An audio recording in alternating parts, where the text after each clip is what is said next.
pero lo importante del trabajo es disfrutarlo tú. Y dejar algo de ti ahí. No, bueno, definitivamente. Y en teoría, pues entre más largo mejor, porque más disfruto. Claro. Más horas de trabajo, más días de disfrute tienes. Hola, ¿qué tal? Yo soy Ginés Navarro. Esto es Arte en Serie por Dossier. Estamos inaugurando temporada, así que estén muy al pendientes de todo lo que viene, porque vienen cosas muy interesantes. Y hoy estoy con Armando de la Garza. Gracias por recibirnos aquí en tu estudio. ¿Qué tal? ¿Cómo estás? Gracias a ti. Con quien vamos a hablar de todo este mundo atrás de bambalinas, del mercado del arte, de las galerías, de las ferias. Y obviamente también vamos a hablar de arte y de su obra, ¿no? Antes de comenzar, te pido que te suscribas, le des like, comentes, porque eso me ayuda a seguir haciendo más contenido como este. Comenzamos. Esto es Arte en Serie por Dossier, un podcast para hablar de todo, pero en especial de arte y diseño. Comenzamos. Hola, Armando, ¿cómo estás? ¿Qué tal? Bien, bien, gracias. ¿Y tú? Bien, bien. Gracias primero que nada por recibirnos. Tu estudio está increíble. Gracias. Tu obra también, pero bueno, de eso ya vamos a ir hablando. Y cuéntanos un poquito por qué este mundo atrás de bambalinas del arte. Pues bueno, creo que es muy interesante que de repente la gente entienda como contraste entre solamente ver una pieza, ver una obra de arte o cualquier manifestación de arte que en teoría es lo suficiente, ¿eh? En teoría debería ser suficiente. Un shot, verlo y ya deberíamos entender. Y desde una, pues más que entender, sentir, creo. Creo que debemos de quitarnos ese estigma también de que para poder apreciar el arte, repito, cualquiera de sus manifestaciones, tienes que ser un experto y tienes que saber de historia y tienes que saber de fechas y nombres y lugares o estilos y toda esta teoría que hay alrededor del arte. En sí el arte está hecho para sentirlo. Claro. Tanto el que lo produce como el que lo aprecia, ¿no? Pero bueno, igual de repente también ayuda o fortalece, digamos, la experiencia el hecho de que sepas algo, ya sea, sí, justamente algo que tenga que ver con la teoría, pero si no, con esa como intimidad que el artista tiene en su proceso, en su cabeza, en su emoción, en su intención de por qué hace lo que hace, y esos pequeños como detallitos que hacen que luego te prenda ahí la luz, tú como espectador, que dices, tú, ay, mira, con razón hizo esto, o ay, mira qué padre que significa lo otro, o que ese es el motivo por el cual... O yo interpreté esto, pero el artista quiso decir esto, ¿no? Entonces, sí, por eso justamente digo, esa como desintoxicación primero, de ver la obra sin ningún tipo de información, sí, de hacer tu análisis, hacer la tuya, darle un significado, darle una emoción, darle un contenido, y luego ya después ves el otro y dices tú, ay, mira, coincidió o no, porque al final de cuentas creo que las obras son vivas y las obras tienen el significado que cada quien le quiera poner y ese es el importante. De hecho, yo últimamente he hecho un ejercicio diferente cuando voy a una exposición y primero veo la obra, primero analizo lo que está expuesto y luego ya leo el texto para ver si coincide con lo que yo estaba pensando o no, si yo interpreté otra cosa. Entonces eso me ha enriquecido mucho porque entonces ya la vuelvo a ver y digo, ya encontré lo que querían decir, o yo me fui por otro lado completamente, porque suelo hacerlo, que me voy por todos lados. Pero está bien, y justo creo que ese es el método más, el mejor y el más correcto, porque es como eso, dar una primera vuelta, una primera visión, una interpretación, luego ya sí me pongo a explorar más y justo, o lo complemento con dos versiones, la del artista y la mía, o a lo mejor se alinean y son muy parecidas, claro. o a lo mejor estás hasta en contra, ¿no? Dices tú, no, yo esto quiero que sea esto, y repito, el resultado y la apreciación final que cada espectador tiene sobre la obra es el correcto. ¿Y tú crees que se ha banalizado un poco con esta moda de Semanas del Arte y todos estos fenómenos que la gente va nada más a visitar ferias, nada más por tomarse la foto del Instagram y realmente no está apreciando el arte? ¿O tú crees que sí hay interés? A ver, como en todo creo que hay de todo. Sí. Y sí, a ver, para bien o para mal, la tecnología, las redes, las comunicaciones que tenemos hoy ha provocado eso y creo que aplica para todo. Aplica para, no sé, hay gente que hace cosas que ni le interesa o no le gustan, pero con tal de tomarse una foto, hacer un selfie y subirla a las redes, lo hace. Y a veces hasta gasta dinero que no tiene o lo que sea para hacerlo. Claro. Entonces el arte no está exento. Sí es un punto, un lugar que asociado un poco a esta cosa como fancy o como glamorosa que puede tener el mundo del arte y la gente que se rodea en él hace que mucha gente quiera subirse a ese tren. Claro. Pero pero pues igual también hay gente que sí va muy legítimamente a ver lo que se está manifestando, lo que se está mostrando, algunos a comprar, no sé, son eventos también tan gigantes que hay de todo. Bueno, ahora como creador de contenido dedicado al arte, sí me he topado con cosas bien interesantes de gente que me pregunta y me dice, oye, ¿eso dónde está? Eso sí quiero verlo. ¿Cómo me acerco a esto? Entonces me parece que por otro lado, las redes sociales sí nos han ayudado un poco a acercar a la gente al arte. Sí, definitivamente. La comunicación y la difusión de la información ayuda. Hay mucha variedad, hay mucho contraste, hay toda esta diversidad, digamos, que hay hoy con estas rupturas que hubo desde las vanguardias, en donde los cánones de belleza y los cánones de lo correcto o no correcto que antes se medían para catalogar una obra como obra de arte o no, hoy ya no existen. Y eso creo que llegó también a un extremo tan del otro lado que cualquier cosa puede ser una obra de arte y puede valer muchos miles o millones de pesos. Y entonces ahí es donde está también esa confusión por parte también del espectador que dice, ¿cómo esto puede estar aquí? Claro. Y ya no vayamos a las ferias, te puedes ir directamente a los museos así más prestigiados del mundo. ¿Y cómo puede estar aquí y puede costar esto? Pues así es el fenómeno que todavía estamos tratando de entender. Sí, luego también está este tema de la burbuja del arte, en donde hay como una, pues no sé si decir mafia, por decirlo una palabra, que juega, sí, que juega justamente con la especulación, juega con esta manipulación de lo que el artista hace, con lo que el museo muestra, con lo que el galerista vende, todos medio coludidos, y entonces si todos vamos a salir ganando, no importa que no sirva, pero pues ganamos muchos millones. O que acabe en una bóveda en Suiza. Pues bueno, sí, que acabe en una bodega en Suiza sería lo mejor, pero en todo caso que acabe en la basura, porque muchas de las obras a veces ni siquiera tienen de uno de los requisitos, volviendo con los cánones, que es uno de los requisitos de una obra de arte es que perdure por el tiempo. Claro. Y de repente se hacen obras con materiales no comprobados, con técnicas no comprobadas que literal en unos meses, años se van a destruir solas. Entonces, ¿dónde está esa inversión? Pues da lo mismo, lo importante era que en ese momento cumplía el requisito. Y me lo dices no solo como artista, porque también me contabas que fuiste galerista. Sí, en alguna época de mi vida fui galerista y me ha gustado mucho también estar siempre del otro lado, desde la parte como de la asesoría. De repente hago como cursos o asesoro a artistas jóvenes que están dando ese paso en el tema de justo no sé, de a lo mejor dominar una técnica, pero ¿dónde está el diálogo? ¿Dónde está todo ese proceso de maduración de un concepto que después va a hablar de algo? Y luego, bueno, básico. Bueno, digamos que sí. Volviendo con los requisitos que se supone que tiene que tener una obra, el chiste es que sea eso. Hoy por hoy también, con ese tema de los curadores que han tomado tanta fuerza y tanta prioridad en tanto protagonismo, ¿no? Sí, protagonismo y casi como prioridad porque se convierten en los artistas, se convierten en el productor que gracias a su guión justifican obra que no tiene guión o que no tiene concepto y le dan la fuerza y el peso de valor que pues originalmente no tendrían. Entonces, eso por un lado. Y luego, bueno, sí, también pues como esta búsqueda y esta necesidad de poder ayudar y poder difundir y poder promover artistas jóvenes, y eso fue lo que me llevó en aquel entonces, hace ya mucho, de ser galerista. ¿Y cómo fue la transición de dejar la galería y volverte 100% artista?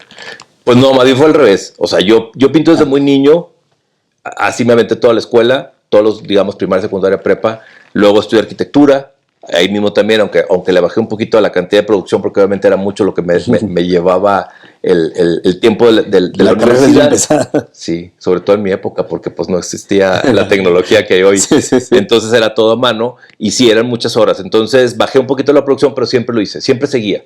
Y luego, bueno, trabajé un rato como arquitecto también, y pintando.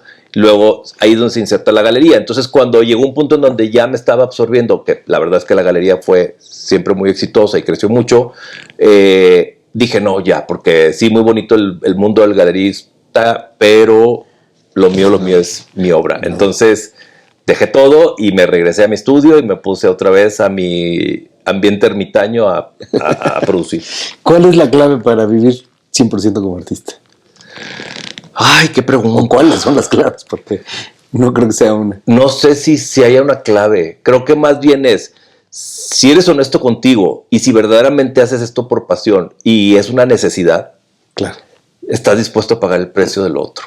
De repente el no tener mucho dinero, el tener carencias de algún tipo del otro, habrá malabares que uno hace justamente como pues, ser maestro, trabajar en cosas paralelas que tengan que ver con el mundo del arte que tampoco te absorban tanto tiempo y sí puedas producir, pero estar dispuesto a pagar el precio de ciertas carencias y pues del tiempo que también tardas, porque pues no todo llega tan... Digo, habrá historias de todo tipo, pero así como que tan inmediato, creo que las cosas buenas se van madurando y lleva paciencia. Es una carrera larga. Es una carrera larga, pero repito, si eres honesto y lo estás haciendo por esa pasión, no te cuesta, o sea, le sufres, de repente tú ahí no tengo para pagar la renta, bueno, ok, y le sufres. Pero tampoco tienes de otra. O sea, en tu cabeza no hay otra opción. No es como que, bueno, ahora voy a ser restaurantero, ahora voy a ser, no sé, es como que banquero. Tengo que pintar porque tengo que pintar. Siento que yo no soy artista, pero siento que es una pulsión, es una necesidad vital. Si no estoy pintando, me estoy muriendo por dentro. Y te vuelves loco. La verdad es que en mi historia al menos me ha tocado pues ir mezclando, ¿no? De repente un viaje largo, una residencia en algún lugar o algún proyecto que te hace que te retires un poco de tu proceso o de tu rutina. Y sí, o sea, de repente estás ya así de que dices, necesito un día de centrarme, de regresar a mi caballete, de hacer mis procesos que hacen que, pues eso, que tengas la paz que debes de tener. Que además viendo tu obra, no creo que sean procesos sencillos ni que tomen un poquito tiempo. ¿Sí? No. Yo creo que cada obra te lleva mucho trabajo. Sí, justamente, mis procesos son súper largos, sigo mucho las técnicas tradicionales, volviendo con el tema del valor de la obra y de lo que debe ser una obra. Del deber ser, que para mí sí es muy importante. Todo el tema, empezando por la investigación y la maduración de un concepto, luego la exploración plástica de ese concepto que te puede llevar X meses sin poder tener una pieza, claro. Realmente pieza. De ahí surge después una serie y luego también la investigación técnica o plástica es, bueno, pero qué imprimatura, pero qué soporte, pero qué colores, pero qué paleta, pero qué luz, y eso también lleva un montón de tiempo. Y si no conoces la técnica, pues aprenderla y dominarla. Sí, yo empecé como pintor desde muy niño, como te decía, pero he ido, en el proceso de mi trabajo y de mi carrera, he ido incursionando con diferentes, esta necesidad de explorar estéticas diferentes, que uno no puede detener. Me he metido a la escultura, me he metido al modelado, me he metido a la orfebrería, me he metido a la taxidermia, para poder desarrollar alguna idea o algún proyecto que tengo en mi cabeza. Que tus obras más recientes he podido ver que te has vuelto como más matérico, más, pues no quiero decir tridimensional, pero has trabajado más con la materia, no solo en el cuadro, sino que estás como expandiendo el cuadro.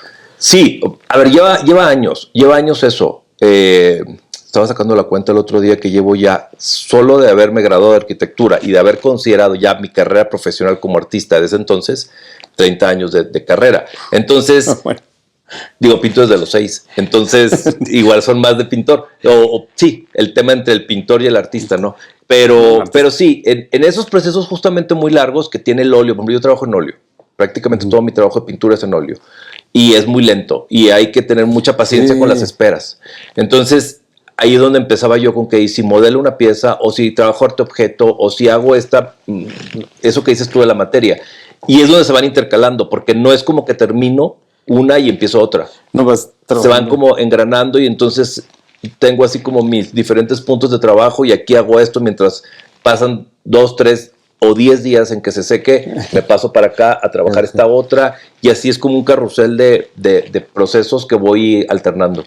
Ahí me encanta entender los procesos de los artistas y conocerlos porque justo con otra artista muy querida con la que ya hemos platicado, que se llama Alejandra España, ella me decía, no, yo hago series y entonces un día pinto en las series todo lo que es azul. Y al día siguiente todo lo que es amarillo, ¿no? Y así cada día va pintando solo un color, pero en todas las series. Entonces se me hizo un proceso muy, muy ordenado, porque además su estudio es muy, muy perfecto, muy limpio, muy pulcro, muy diferente a lo que uno esperaría de un estudio, ¿no? Pero bueno, el tuyo también es muy diferente también, es muy habitable, muy cozy, muy cálido. Sí, yo soy un poco coleccionista o acumulador de cosas que también luego tienen que ver con mi trabajo, pero sí, también tienes que tener mucho orden, porque, bueno, cada quien funciona como funciona. Ahí está el estudio de Bacon, que era un desastre. Y aún así hacía las obras maestras que hacía. Pinturas en el suelo. Y acumulación de basura casi por todos lados. Pero bueno, en mi caso sí necesito cierto orden para poder trabajar y que no se me maltrate. Y bueno, el proceso también depende, ¿no? De cada quien. Técnicamente y químicamente hay pasos que no te puedes brincar y que ciertos materiales te obligan a seguirlos. En este caso, por ejemplo, el color, las capas, las sobreposiciones de capas que hay veces que te permite o no te permite hacer una manera. En tu caso supongo que son los mismos materiales que te van diciendo los ritmos, ¿no? Pues ahorita hasta que se seque, ahorita hasta que quede embonado, no sé. Sí, yo de repente me siento como medio como un malabarista porque sé que mientras aviento esta pelota, agarro esta otra y así tiene que estar la vuelta, porque si no, imagínate, me tardo 4 o 5 meses por cuadro. No, bueno. Sí, y mira que trabajo formatos muy pequeños. Si no fuera así, o sea, no produciría nada. O sea, serían años de...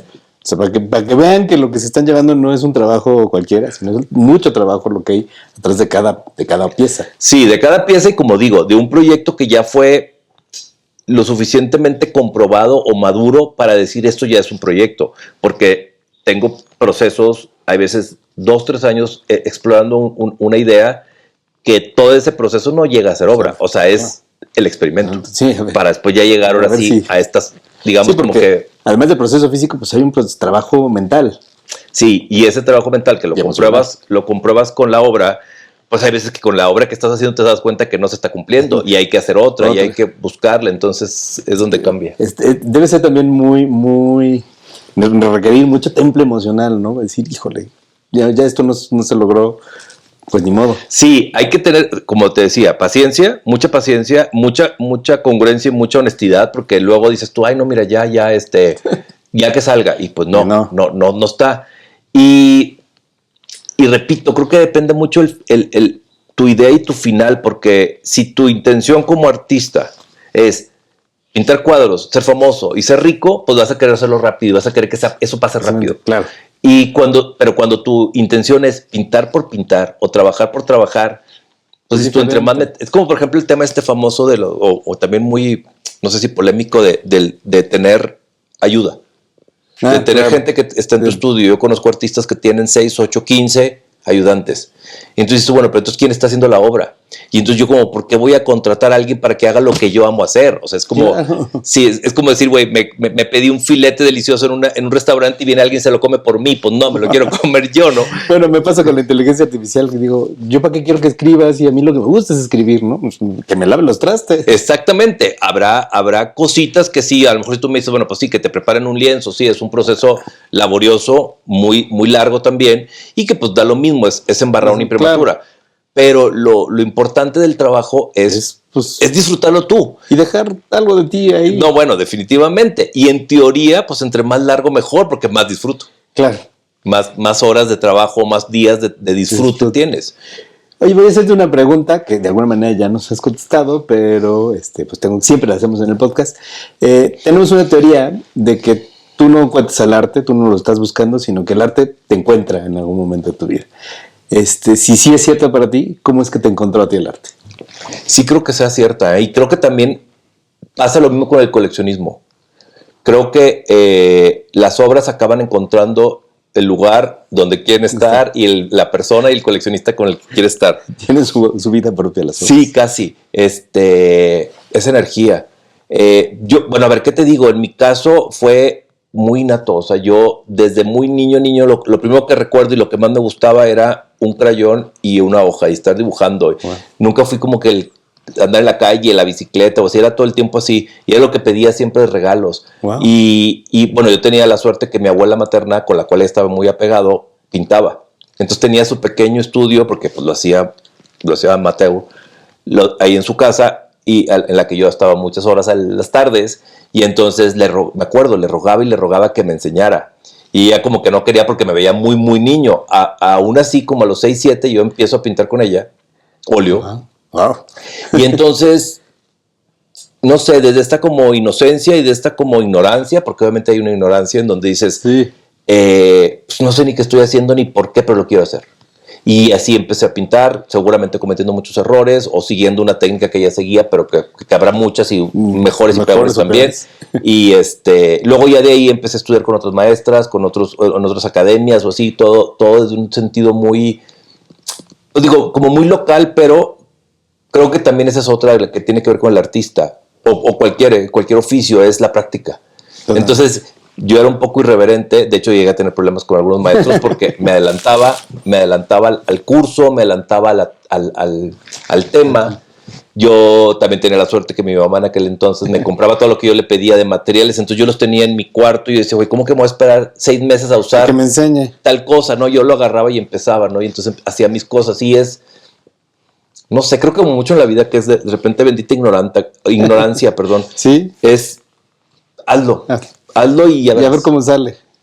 Bueno, así empezó un poco este podcast, no debo confesarlo.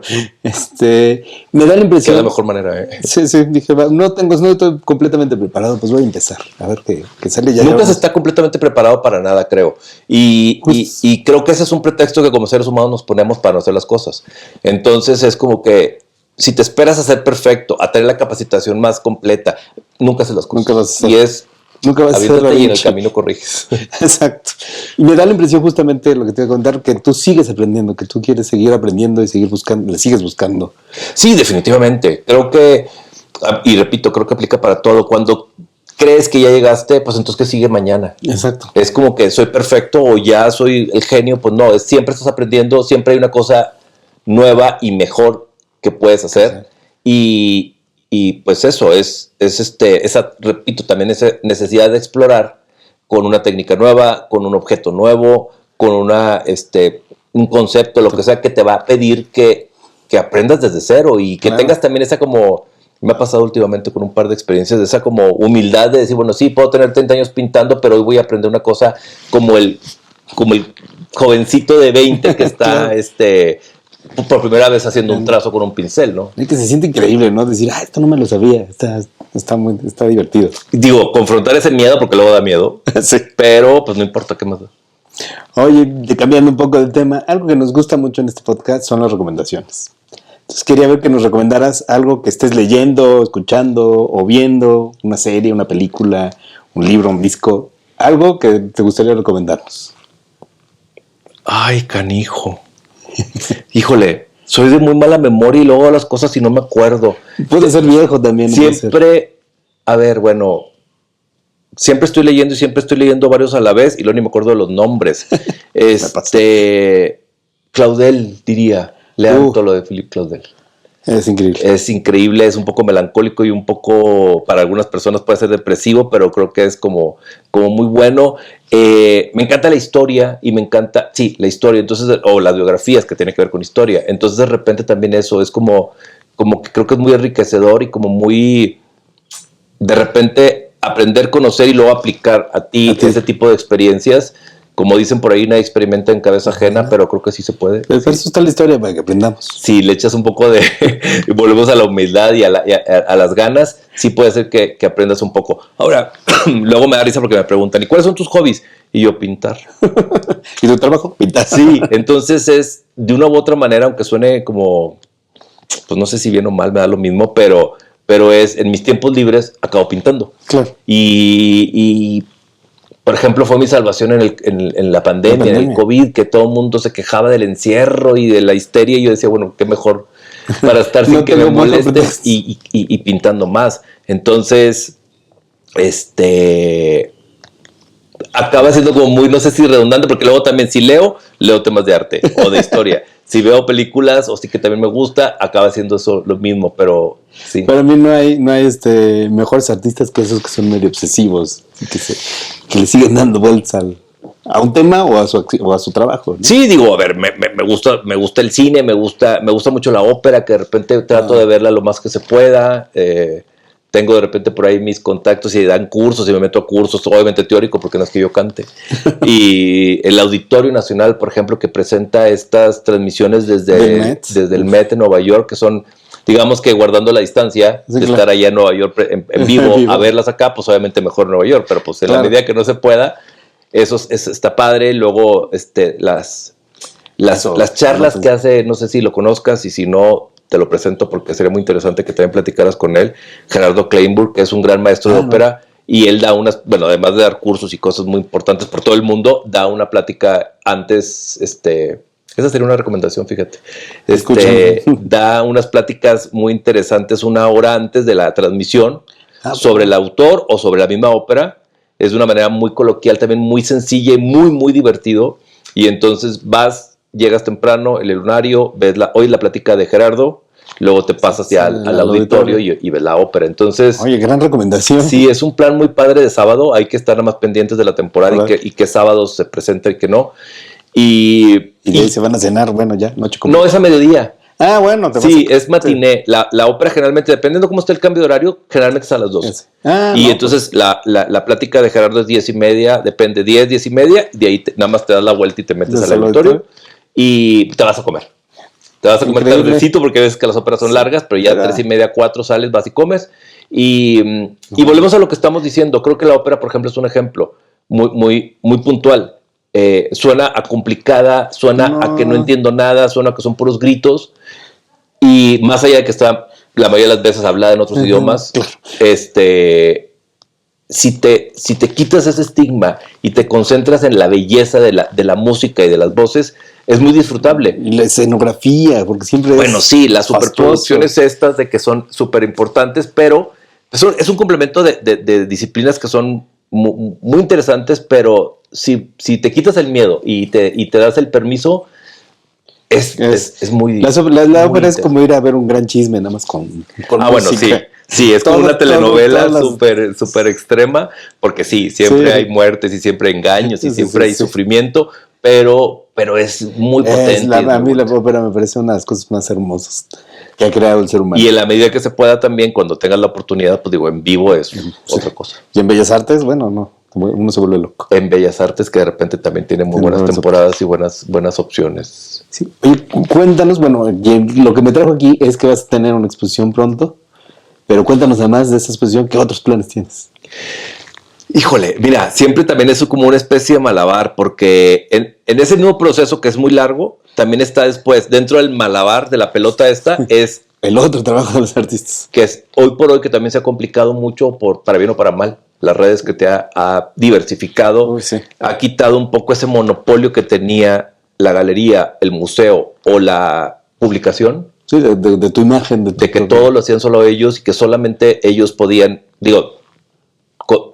resolvían, pero al mismo tiempo también contenían, y eso de repente tampoco es tan bueno. Entonces está ese malabar también de difundirte, de programar, de planear, que luego también es un proceso largo. Los espacios tienen una agenda muy complicada y así, pero entonces tuve un año bastante completo, el 25. Me tocó tener una colectiva en Guadalajara, luego me fui a Madrid a la feria, en donde afortunadamente me dieron un premio único de mención y adquisición, mención honorífica, gracias, ahí en la feria, de toda la feria. Esto fue ahí en Madrid. Luego regresé en septiembre para hacer una individual también en la galería, también ahí en Madrid. En el Inter, en julio, tuve una exposición también individual en el claustro de Sor Juana, muy bonita y muy potente por el espacio también tan bonito que tienen ahí. Sí, bueno. Vayan. Sí, luego un par de cosas ya a final de años colectiva, entonces sí fue como un año muy saturado y muy complejo porque digo, si una exposición al año programas es bastante trabajo. O sea, trabajo y todo. Yo más o menos me tardo 2 años, 3 años en preparar una individual. Entonces, quise que este año fuera como un poco más lento y un poco más de proceso íntimo y más de proceso justamente de exploración y de producción para ver qué pasaba.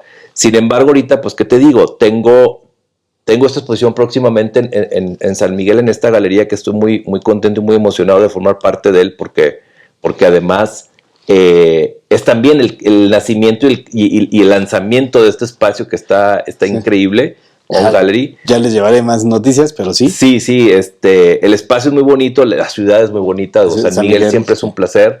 Y bueno, con una agenda y un año que también tienen ya programado de opciones y de propuestas de arte que va a ser muy interesante que vean y que sigan.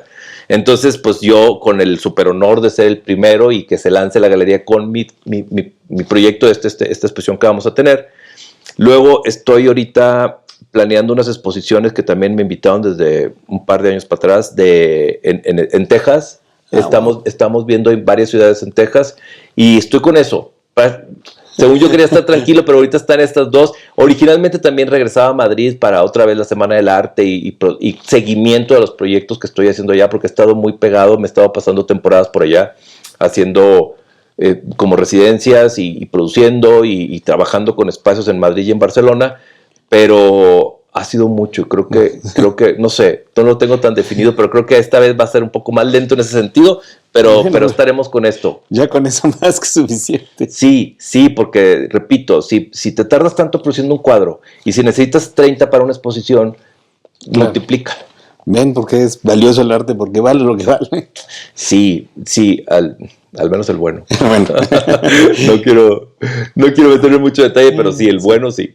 Pues bueno, yo sigo platicando, como siempre, yo me quedo platicando, pero pues, el tiempo del podcast se nos acaba. ¿Dónde podemos seguirte? ¿Dónde podemos buscarte? Pues a ver, mira, no soy mucho de estos temas de las redes y esos. Tengo mi Instagram, soy Armando de la Garza, Armando de la G, termina en la G, y pues, por ahí Facebook, que también está, pero bueno, en mi página, que es también www.armandodelagarza.com, pero pues creo que hoy por hoy Instagram, ¿no? Es como lo más visual, lo más inmediato. Me da risa porque yo vengo de la época en la que todo el mundo andaba con sus tarjetas de presentación. Sí. Hoy, tu Instagram. Sígueme en Instagram y ahí te escribo y ahí te mando. Aparte es un catálogo interesante también donde te puedes difundir. Bien manejado, es una gran herramienta. Es una gran herramienta, claro. Entonces, pues eso.